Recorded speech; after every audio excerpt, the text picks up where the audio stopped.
સુરતના વરાછા ખાતે સમાધાન માટે બોલાવી ભૂરી ડોનના ખાસ કહેવાતા રાહુલ ઘોદાની તેના જ મિત્ર કલ્પેશ દ્વારા હત્યા કરાઈ હોય, જે મામલે પોલીસે તાત્કાલિક તપાસ હાથ ધરી હત્યારા કલ્પેશને ઝડપી પાડ્યો છે।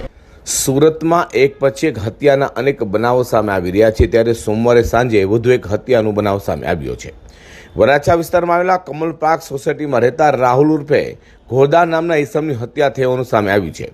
રાહુલ ઉર્ફે ઘોદાન તેના સાગરીત જીતુ ને તેના જૂના મિત્ર કલ્પેશ સાથે અગાઉ ઝઘડો થતાં સોમવારે સાંજે તેના ઘરે સમાધાન કરવા ગયો હતો।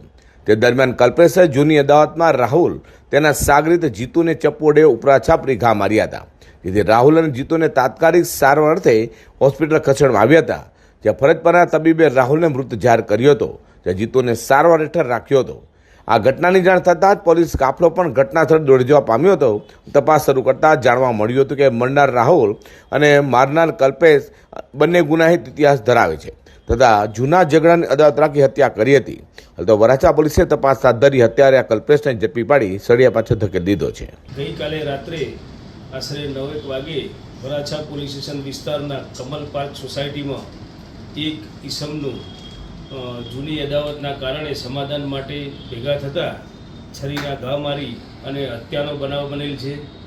આ બનાવ બનવા પાછળનું કારણ આ લોકો અગાઉ મિત્રો હતા અને એક અઠવાડિયા અગાઉ દમણ પણ સાથે ફરવા ગયેલા અને એ દરમિયાનમાં બોલાચાલી થયેલી અને એના સમાધાન પેટે આ લોકો કમલ પાર્ક સોસાયટીમાં આરોપીના ઘરે મરણ જનાર અને એના અન્ય 2 મિત્રો સાથે ગયેલા અને એ દરમિયાન બોલાચાલી થતાં આરોપીએ પોતે છરીના ઉપરા છાપરી ઘા મારી અને મરણ જનારનું મોત નિપજાવેલું અને સારવાર દરમિયાન મરણ જનારનું સ્મીમેરમાં મોત થતાં વરાછા પોલીસ સ્ટેશનમાં હત્યાનો ગુનો નોંધવામાં આવેલ છે અને મોત નિપજાવનાર ઈસમની વરાછા પોલીસે ધરપકડ કરેલ છે। મરણ જનાર મારનાર એ લોકોના કોઈ તમામ ગુનાહિત ઇતિહાસ કહી?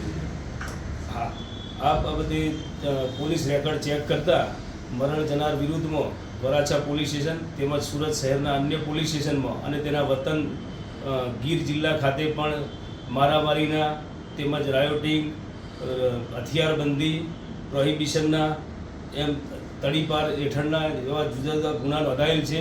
એ રીતે મારનાર ઈસમ વિરુદ્ધમાં પણ મર્ડરના અગાઉ 2 ગુના નોંધાયેલ છે, તેમજ હથિયારબંધી અને પ્રોહિબિશનના તેમજ ધમકી આપવાના પણ ગુના નોંધાયેલ છે। મૃતક રાહુલના ભાઈએ કલ્પેશ વિરુદ્ધ હત્યાની ફરિયાદ નોંધાવી છે, જ્યારે આરોપી કલ્પેશની પત્નીએ પણ વરાછા પોલીસમાં ફરિયાદ નોંધાવી છે, જેમાં તેને પણ ચપ્પુના ઘા મારવામાં આવ્યો હોવાનું જણાવ્યું છે। જ્યાં મૃતકના ભાઈએ સમાધાન માટે ઘરે બોલાવી કલ્પેશે રાહુલની હત્યા કરી હોવાનું ફરિયાદનો ઉલ્લેખ કર્યો છે। અઝર કુર્સી સાથે પ્રકાશવાળા।